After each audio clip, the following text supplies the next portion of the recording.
दोस्तों, जब भी हम स्टॉक मार्केट की बात करते हैं तो सबसे पहले एक ही नाम उभर के आता है और वो है वॉरेन बफे का। जब भी हम वॉरेन बफे की बात करते हैं तो उनके इन्वेस्टमेंट सीक्रेट जानने की कोशिश करते हैं। अक्सर हमें वही घिसी पिटी बातें सुनने को मिलती हैं, वही पुराने इन्वेस्टिंग कोर्स जिसकी गहराई को लोग समझ नहीं पाते। लेकिन एक्चुअल में वॉरेन बफेट स्टॉक को कैसे पिक करते हैं, वो बिजनेस की रिसर्च कैसे करते हैं, वो स्टॉक की इंट्रिंसिक वैल्यू कैसे निकालते हैं, ये कोई नहीं समझाता। जबकि ये सब चीजें वॉरेन बफेट हर साल अपने शेयर होल्डर के साथ डिस्कस करते हैं। वहीं से इंपॉर्टेंट लेसन पिक करके ऑथर ने ये बुक लिखी है। इसीलिए इस बुक से आज मैं प्रैक्टिकल स्टॉक मार्केट इन्वेस्टिंग के लेसन लाया हूँ। तो दोस्तों, इस वीडियो को लास्ट तक देखना, क्योंकि इस वीडियो से आपको बहुत सारी ऐसी चीजें सीखने को मिलेगी जो आपको पूरी लाइफ टाइम तक काम आती रहेगी। तो चलिए शुरू करते हैं। उससे पहले आपने अगर मेरे चैनल को सब्सक्राइब नहीं किया है तो जल्दी से कर ले। दोस्तों, फोर्ब्स हर साल दुनिया के सबसे अमीर लोगों की लिस्ट शेयर करती है। उनमें से कुछ नाम ऊपर आते हैं, कुछ नाम नीचे भी चले जाते हैं, कुछ नए लोगों के नाम ऐड होते हैं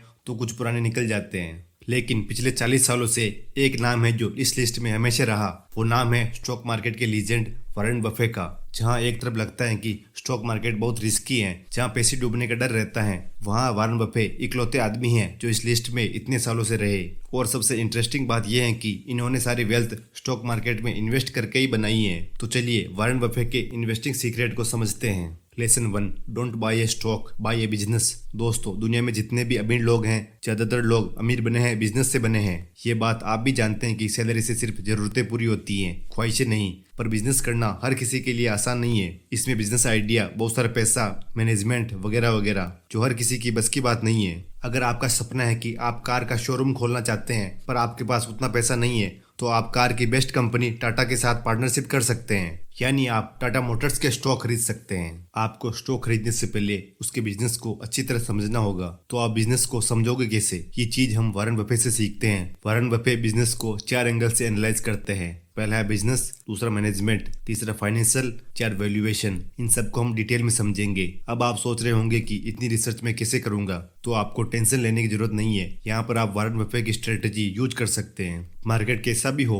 वो साल में सिर्फ एक कंपनी के स्टॉक ही खरीदते हैं। आपको भी अपनी इन्वेस्टिंग की जर्नी की शुरुआत में एक ही कंपनी के स्टॉक खरीदने हैं। आपको एक साथ 10 कंपनी के स्टॉक नहीं खरीदने हैं। वॉरेन बफेट एक स्टॉक चुनते हैं, उसकी अच्छे से रिसर्च करते हैं, उसके बिजनेस को अच्छे से समझते हैं। अगर उन्हें पसंद आता है तब वह उसे खरीदते हैं। इस साल के लिए आपको बेस्ट कंपनी चुननी है, तो उसके लिए आप क्या क्या रिसर्च करोगे वो सब मैं आपको इस वीडियो में बताने वाला हूँ। पहला स्टेप है बिजनेस। वॉरेन बफेट का मानना है कि वो कोई ऐसी कंपनी का स्टॉक नहीं लेते जिसका बिजनेस वो समझ नहीं पाते। फिर चाहे वह स्टॉक कितना भी पॉपुलर हो, उसका रिटर्न कितना भी ज्यादा हो, वो स्टॉक कितना भी सस्ते में मिल रहा हो, ये चीजें मैटर नहीं करती। मैटर करता है ये पहला रूल कि आप उस बिजनेस के बारे में समझते हो, मतलब उस बिजनेस के प्रोडक्ट और सर्विसेज के बारे में समझते हो, उस कंपनी का कॉम्पिटिटिव एडवांटेज क्या है। ये सब जानने के बाद ही आपको स्टॉक में इन्वेस्ट करना है। सेकंड पॉइंट है मैनेजमेंट। अगर बिजनेस कितना भी प्रॉफिटेबल हो, अगर मैनेजमेंट आपसे कुछ छुपा रहा है, फ्रॉड कर रहा है, अगर वह कंपनी किसी फ्रॉड में पकड़ी जाती है तो आपका पैसा डूब भी सकता है। इसीलिए आपको कंपनी के सीईओ के रिकॉर्ड्स चेक करने चाहिए। वॉरेन बफे भी यही करते हैं। वॉरेन बफे चेक करते हैं कि मैनेजमेंट अपने शेयर होल्डर से सारी इन्फॉर्मेशन शेयर करते हैं। वॉरेन बफे के हिसाब से ये बहुत ही इंपॉर्टेंट पॉइंट है।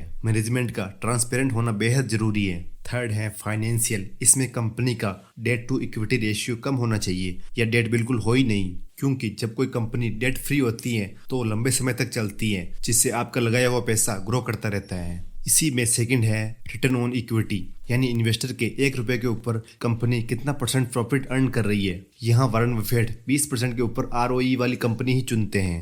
थर्ड है प्रॉफिट मार्जिन। कंपनी का प्रॉफिट मार्जिन ज्यादा होना चाहिए। ये भी एक इम्पोर्टेंट कॉन्सेप्ट है अच्छी कंपनी ढूंढने के लिए। फोर्थ है डिविडेंड। कंपनी को अपना प्रॉफिट डिविडेंड के थ्रू पे करना चाहिए। अगर कंपनी डिविडेंड पे नहीं करती तो उस रिटेन किए हुए प्रॉफिट से शेयर की प्राइस बढ़नी चाहिए, क्योंकि प्रॉफिट शेयर होल्डर का हक होता है। फोर्थ है वैल्यूएशन। अगर आप किसी अच्छे स्टॉक को भी महंगे प्राइस में खरीद लेते हो तो शॉर्ट टर्म में वो आपको नुकसान करा सकता है और लॉन्ग टर्म में आपको प्रॉफिट होगा पर आपका प्रॉफिट कम होगा।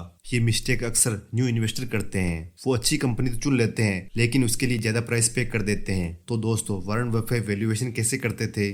तो इसका जवाब काफी सिंपल है। वो पूरी कंपनी का इंट्रिंसिक वैल्यू निकालते हैं, यानी उनके हिसाब से कंपनी की कितनी वैल्यू होगी वो पता लगाते हैं। अगर वो स्टॉक उनके एस्टिमेट प्राइस से सस्ता बिक रहा है तो वो उसे खरीदने की सोचते हैं, और महंगा होता है तो वो वेट करते हैं उसकी प्राइस गिरने का। तो वॉरेन बफे उसकी एक्चुअल वैल्यू पता कैसे लगाते हैं? तो सिंपली वो उस कंपनी का पी रेशियो निकालते हैं। अगर किसी कंपनी का पी रेशियो 20 या 20 से कम है तो आप उस स्टॉक को खरीद सकते हैं। पी रेशियो अगर ज्यादा है तो वो कंपनी और वैल्यू है। आपने थोड़े दिनों पहले गौतम अडानी की कंपनियों में देखा होगा कि उनकी कई कंपनियां और वैल्यू थी।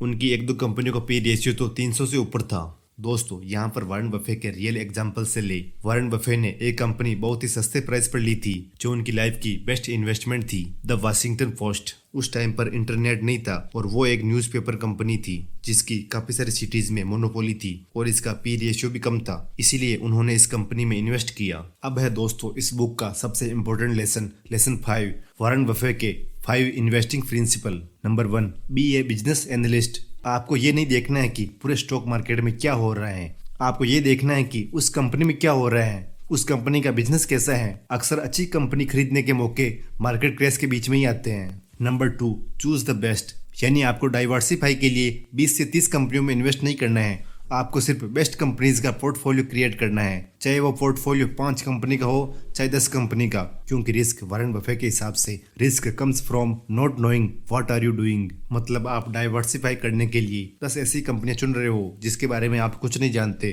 तो आप पोर्टफोलियो रिस्क बढ़ा रहे हो, कम नहीं कर रहे हो। थर्ड है bet big at the right time. यानी आपको अगर अच्छी कंपनी सस्ते प्राइस पर मिल रही है तो वो एक ही कंपनी काफी है आपको रिच बनाने के लिए, इसीलिए उस टाइम पर आपको इन्वेस्ट करना चाहिए। Number 4, ignore the economy. पूरे देश में क्या चल रहा है, इकोनॉमी किस कंडीशन में है, कौन सी सरकार आई है, लोगों को जॉब से निकाला जा रहा है, इन सब चीजों पर फोकस करने की जरूरत नहीं है क्योंकि रिसेशन तो आते रहते हैं। Number 5, when you buy a good company hold it forever. अगर आप कोई अच्छी कंपनी बाय करते हो जिसके बिजनेस की फ्यूचर में डिमांड रहने वाली है, जिसका मैनेजमेंट बहुत ही अच्छा है, फाइनेंशियल कंडीशन स्ट्रांग है और उस स्टॉक को आपने काफी रिजनेबल प्राइस पर खरीदा है, तो ऐसी कंपनीज को हमेशा के लिए होल्ड करना है। दोस्तों, आज की वीडियो में बस इतना ही। उम्मीद करता हूँ आपको वीडियो पसंद आई होगी। वीडियो को लाइक करें, चैनल को सब्सक्राइब करें। Thanks for watching.